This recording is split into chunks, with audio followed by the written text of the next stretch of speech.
True Crimers, Partners in Crime. It is already week 10 of this True Crime series, True Crime Friday, and I'm so happy to see you guys.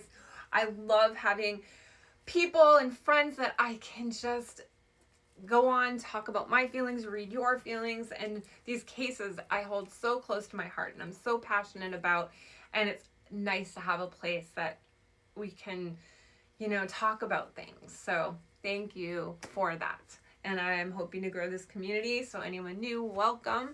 And I just want to give my quick disclaimer that these are just my thoughts, my feelings, my speculations. These are not facts. Please form your own opinion. And I want to talk about the case of Jack and Lilly Sullivan. These are the missing siblings from Nova Scotia. They were reported missing on Friday, May 2nd around 10 a.m. by their mother and stepfather. We were told that they got out of the sliding glass door that's very quiet while the parents were sleeping with their 16 or 18-month-old, I think 16. Her name is Meadow, and they wandered off in the woods, or maybe they were abducted, but they got out, they were playing, and then something happened, and they vanished without a trace. But we know that doesn't happen, right? People just don't vanish without a trace. So something happened. I have some notes. I've been doing my research, so bear with me. But I did hear something that was very thought-provoking, and it said the RCMP, the Major Crime Unit, they don't show up for lost kids, but they came for crimes. They come to investigate a crime. And we did hear that in Nova Scotia, whenever a child goes missing, they always look to, they suspect foul play always first, until they are proven that it's not foul play, until there's evidence of that. So they took over on May 3rd, the very next day. And then on May 17th, there was a press conference, and that's when they told us that they were scaling back the search and that they didn't really feel that there was hope that these children would still be with us if they were in the woods. Now, what if this was a tactical move? Because apparently Canada is very silent. They don't tell us a lot. And part of that, from what I'm hearing, is a tactical maneuver. So the absence of action can be a form of investigation. Think about that. They say that they don't feel like the children are with us anymore. They're scaling back the search, and then things kind of go quiet. But what they're doing, this is just things I've heard and what I've come to believe. This is just my thoughts. That they're not really sitting back. They are, but they're watching.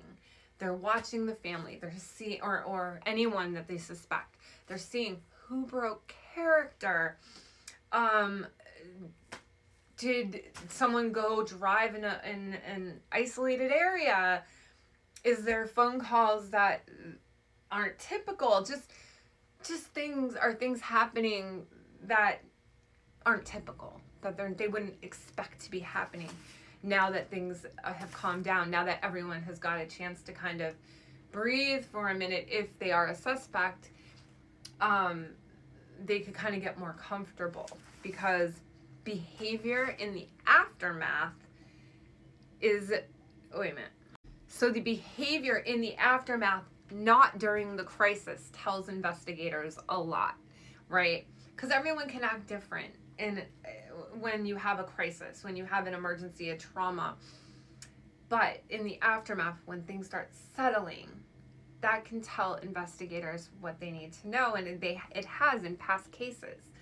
So I also learned that major crimes isn't brought in, like I said, for logistics, but they analyze behaviors, the timelines, the relationships. They interviewed 35 people, including the families. They have sifted through 180 tips. They're working. They seize the electronics. They look at the digital footprints, the cell phone pings, timelines that maybe don't add up. They're maybe not looking for the actual kids, but they're looking for the truth hidden in statements, phone records. They analyze, they document. This is what the Major Crime Unit does, right? So we will have to see what comes of things, and if we're going to learn anything more in the upcoming weeks, hopefully. I still pray and hope that these kids will be found safe and unharmed. But, you know, according to the RCMP, they didn't give us a lot of hope for that, unfortunately.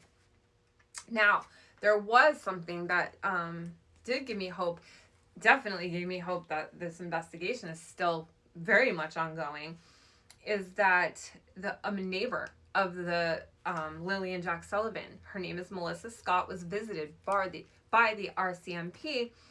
They asked her to turn over footage from her 7 cameras, and they wanted the footage from April 22nd. I always say that.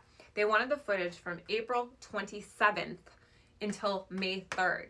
So that's like 5 days before the kids went missing. So that's interesting. They also wanted to know their vehicles so they could rule out local cars as they're going through this footage.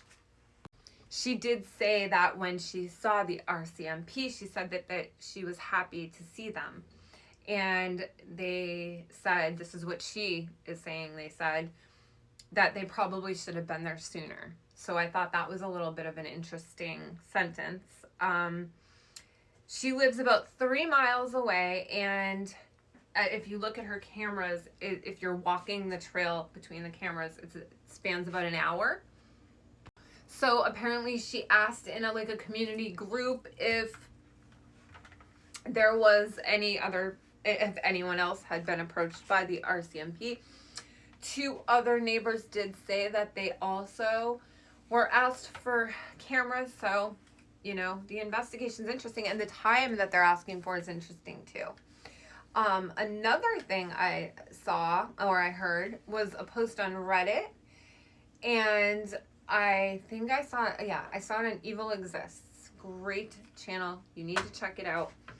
But a person was posting that the RCMP came to their work, and they work across from a gas station or a store, some kind of store.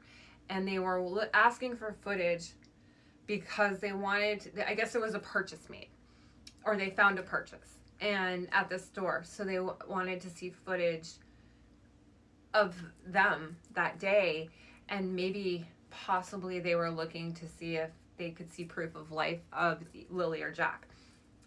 Again, this is rumor. This was on Reddit, but it is interesting. I also very lightly learned, that there's different types of lie detector tests, and there's the typical one that we all heard of, but also there's one called the guilty knowledge test. So the answers would be only known by the person who actually did the crime. So I thought that was interesting. Really, really interesting. So yeah, that's just some of the stuff I learned just in the last 2 days. I guess to sum it up, it looks like the RCMP is really investigating. They're really doing some hard work and trying to get the answers, because answers are needed. I heard that there's all the residents in the area are scared.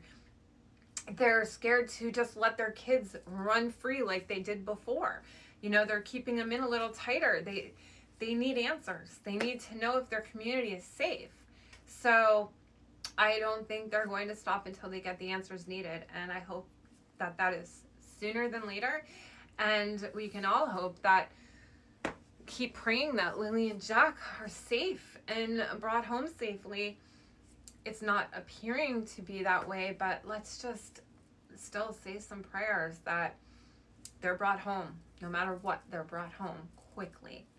And the community and we all get the answers. And anyway, so that is True Crime Friday. And please let me know your thoughts in the comments below. And I am so grateful for you watching. And I will see you in the next one. And I'll see you in the comments. Take care. Have a great Memorial Day weekend.